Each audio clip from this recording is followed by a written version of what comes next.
Well, you know what? You want the answers. Maybe we can just get him in the flesh. How does Nick Monroe get Seb Korda here to call in? Pumped to get him here on our second serve show. There he is, Seb. Good to see you. Got myself, Jeff, Craig Kardon, Nick Monroe. Congrats on the title. We just saw some highlights. How's your week off going? The week off's going good, man. Nice. Happy to be home. I pulled out of Acapulco. I was going to go there, but back was getting a little tight and having some issues with that. But hopefully be ready for Indian Wells in a couple of days. Right. Sebi, it was so cool to watch you going through that draw there in Delray Beach. You were playing so well. And I wanted to ask you what was your mindset going into the final? Because it looked extremely windy in that matchup. And so, it's always something that we talk about with the wind. So what was your mindset going into that final? And also, what clicked for you throughout the entire week to win that title? Yeah, I think the thing that, I think I did really well in the final was, I think the day before I checked what the weather was going to be like. Yeah. I knew it was going to be a little windy. I wasn't expecting that much wind. That was probably the most extreme wind I've ever played in. And I knew it was going to rain, so luckily we got lucky with the rain. Yeah. But I think I was just accepting. I really just wanted to accept that I'm going to play kind of like ugly tennis. Mm-hmm. Like I was just going to put the ball in the court, going to put it in the middle, play with the conditions as much as I could, and just didn't get frustrated, especially got down an early break in the second, broke right back, and it was just accepting the conditions, and I was just super happy with that. And then with what's been clicking, I don't know. I think it's just been for the last, I'd say since October, I thought I was playing really well. Mm-hmm. Just the things that was kind of lacking was just being at tournaments and playing well in tournaments. I thought I was practicing really well and doing the right things, and didn't have a great Australian swing, but went to go play a challenger in San Diego, got some matches there, started playing pretty well in Dallas, and I think just a bunch of things, but just staying at tournaments, being in like a stressful situation, and just getting comfortable in the uncomfortable. Yeah, Sebi, well done again. And your record against Tommy Paul up 5-2. Can you walk us through how that matchup goes for you? In my opinion, as a coach, the backhand to backhand matchup, I mean, for most people, they don't want to go backhand to backhand with Tommy, but you seem to be able to develop your backhand quite well, and mixing in some slices and able to pull the trigger down the line. And by the way, your serve looks fantastic. Thank you. Yeah, I've definitely been working on my serve a lot, and I don't know why I have such a good record against Tommy. I think we played, I think when I first got on tour, I think a couple of times, but I don't think we've played in quite some time. So there's quite a bit of time in between since we've played. But yeah, I mean, I tried to be as aggressive as possible because, when you let Tommy kind of dictate, it gets super, super tricky. He moves unbelievably well. He's an incredible athlete, and he's, really, really good when he comes in the net as well. So, just trying to keep him in the back and run him around as much as possible, I think is the key to play against him. But, there's just so many things that he just does so well, and you have to be playing really good tennis when you're playing against him. Piggybacking, you got something? I got one more question, just a quick one. Mm-hmm. So on the family athletic ladder, does this get you a little bit more credibility winning a tournament? I still got a lot more ways to go for sure to catch up. Your sisters are just killing it, but I mean, they got to get. I'm making my way up. I'd like to think I'm making my way up. Yeah, good man. Go ahead, Jeff. You guys were talking about the serve, and you mentioned it feels good. I just want to point out to the fans at home, like so far, and it's early on, but you've won 82% of your first serve points. I think your best years on tour, when you got to that top 15, you were in between 70 and 72. Your hold percentage is north of 90%. Obviously, we're just 2 months into the season, but huge improvements. Like, can you feel it? And maybe can you give us some more detail of like maybe exactly what you've been working on and what's clicking with the serve? Yeah, I mean, I think the biggest key is just honestly just practicing it. I had a pretty bad elbow injury, and I went almost a year without really like serving and practicing. So that's probably the biggest keys. I did a lot of serving with Ryan, my coach Ryan Harrison, in the offseason. Just working on a few things, getting the rhythm down a little bit better, and I think really just working on a high first serve percentage. I felt like I was always getting a lot of unreturned first serves, but my serve percentage was always around like 50 to 60. I was just missing out on so many points that I could get so much easier, and I think that's been a big key, is just really getting a high first serve percentage, and then the games just become so much easier, and then you can just apply more pressure returning, and it makes your life a little bit easier.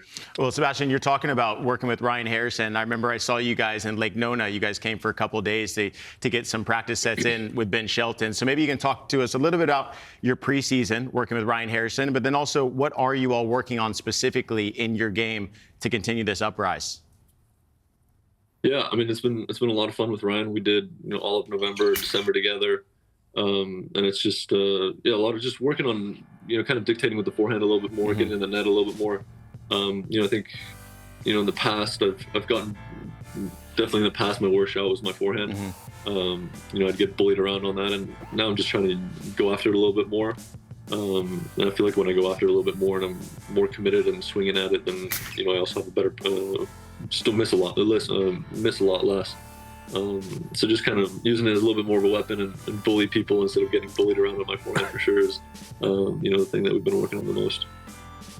Okay, one last question for me, Seb. So now you're relaxed, and I assume you're back home in Florida, but what are kind of the practice and the training days look like coming up in the next few days, getting ready for Indian Wells? Yeah, so I haven't practiced or I haven't hit a tennis ball since Delray.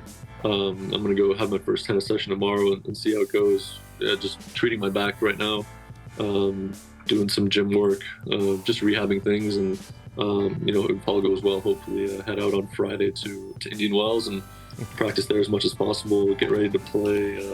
What would it be, Wednesday, Thursday? So just kind of preparing, not getting too comfortable with or getting too relaxed. Right.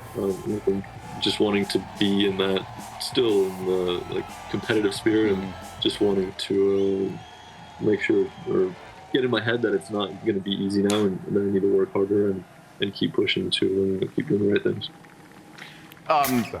Indian Wells, I know it's that's probably the tournament where most people are prone to play some golf. I know you get a lot of golf questions about the family, but I am genuinely curious about this one. Because Scotty Scheffler had a good soundbite recently about how he likes to play golf with his high school buddies that are 12, 14 handicaps. He's the best player in the world. Yeah. And that's why golf is cool. You handicap it to where it's even. Do you coordinate legit games with your sisters? If you do, I would just love to know, how many strokes do you get, and does it get competitive? Or I know you guys have done just family comps together and stuff, but how do those go? It always gets competitive. Nice. And it always gets competitive. I mean, how many strokes? We do. I mean, if it's a card game, or my sisters joined me on a beach workout in the off season, so they were pushing themselves a little bit more, and I was just trying to push a little harder as well. And, anything we do, we're super competitive. And in the golf, I try to be competitive. I just can't keep up with them. They smoke me. But last time we played, I shot a 76. Oh, whoa, nice. I think it was 3-4 or 4-5 over. And Nelly shot 6 under, so it wasn't even close. Oh my God. Well, you should get 12 or 14 strocks, so maybe you can normally when I play with Chiz, I got to give him a couple strokes on the golf course. But I will say, listen, Stop now. In fairness though, Seb, your dad's golf game has gotten a lot better. All the pressure on him these years, caddying for your sister, and but also, that father-daughter scene when they got to play together. That was really something to watch. I actually texted him, and I was giving him a hard time. I'm waiting for the call-up myself. I know. I thought you were going to get it. Sebby, we're talking about, how well Nelly's doing and Jessica. What motivates you in your career right now? I like to talk with athletes and figure out what's their why that gets them out of bed every single day to be the best you can be. So what's your why? What motivates you day in and day out? What's my why? Yeah. My why is, obviously as a little kid, I had a dream. I fell in love with the sport of tennis, and it has been a little dark, with the injuries, and getting a lot of anxiety, and just being out of the competition hurts a little bit. But I think I've really calmed myself down in the last couple of weeks, and just revisited why I play tennis. Why I love it so much. I'm obsessed with tennis. I love watching tennis. I'll watch tennis more than I think most people do. I'll have it on always on the TV, always watching, and it's just just trying to be better than what I was, or at least my best ranking. I think just improving. I love the aspect of tennis, of how you can improve so much, and I feel like I'm a better player than I was a year or two ago. And that's just such a satisfying thing, is, you know, just seeing those improvements and, you know, hoping that you can keep going and keep going in the right direction. I think we saw HEB Media did a feature with you and some of the other guys. I think it was in Delray, and somehow a soundbite came up where you, I don't know if you said it or someone claimed that you're super superstitious. Just would love to hear from you. Yeah. What are the crazy things? What are the crazy lucky items you have? Yeah. I'm trying to get away from that, man. It gets into my head sometimes. Yeah, I mean, I think the worst for me is like showers. Like, is, you know, if you're at a tournament and there's like 6 different showers, from the first day in Delray Beach, you know, I just have to go to the same shower. If someone's in that shower, what if somebody's in there? You just gotta wait. If the shower's occupied, I'll wait. I'll wait my turn. Whatever it takes. Until it gets through. With dinners, not so much. I mean, I was eating like Whole Foods pretty much every single day in Delray, but with food, it's not so bad. It's more so with like showers or sitting in the same seat in the car. That's about it. Wow. Speaking of superstitions, I got one for you. So, you know, the X-Man, when he made semifinals of Wimbledon that year, I happened to be with him, and you're not going to like this one. His superstition was he didn't wash his hair. Oh my God! Like shampoo or Xavier Malisse? No, I'm not like Xavier Malisse? No. You know, he had the ponytail in the back. I don't have to worry about that. And I swear, he was in he was in the locker room right before the match. He's about to walk on. I said, "What are you doing with your hair? Like, what's going on here?" He said, "Watch this, Craig." And he just pulls it back and slicks it back and just goes, "Whoop," and his hair stuck. Oh my God! And then so finally, when he lost the match, I said, "Thank God you can wash your hair today." That was the good news. You know, the bad news was losing. There we go. Sebastian, we had a picture come up. Maybe there was some good news. You got engaged recently? Yeah, I got engaged in October. Nice. A week before Athens. Yeah. It was obviously I've known my fiance since I was about 9 years old, and we started dating 5 years ago, and I knew I wanted to spend the rest of my life with her the second we met. I love it. I love it. If you had to put Congratulations. If you had to put a number on it, thank you. The wedding planning, is it 50-50, 90-10? What do you think? What is it at?